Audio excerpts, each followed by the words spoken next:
If you've opened a Microsoft Word document and noticed that part of your text has a grey highlight or shading behind it, don't worry, this is usually very easy to remove. In this video, I'm going to show you exactly how to remove grey highlight in Microsoft Word in just a few simple steps. This is useful if your document looks messy, if copied text brought in unwanted shading, or if you just want your formatting to look clean and professional again.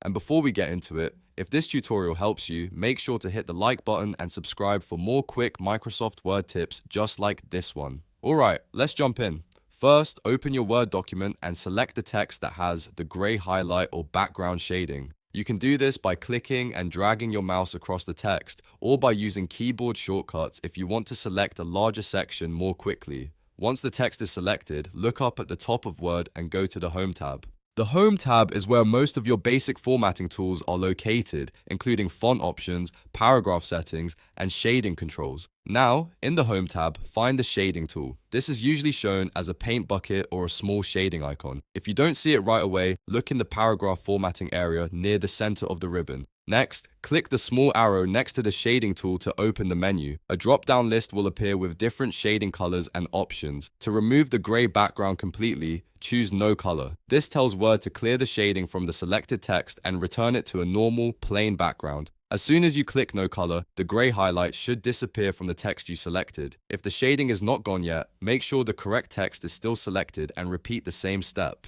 Sometimes people confuse text shading with actual text highlighting, so if the grey box is still visible, double check whether the highlight tool is also affecting the text. In most cases though, using the shading menu and selecting no color will solve the problem immediately. And that's it. You've successfully removed the grey highlight in Microsoft Word. It only takes a few seconds once you know where to look. If this video helped you out, please give it a like, subscribe to the channel, and leave a comment if you want more easy Microsoft Word tutorials. Thanks for watching, and I'll see you in the next one.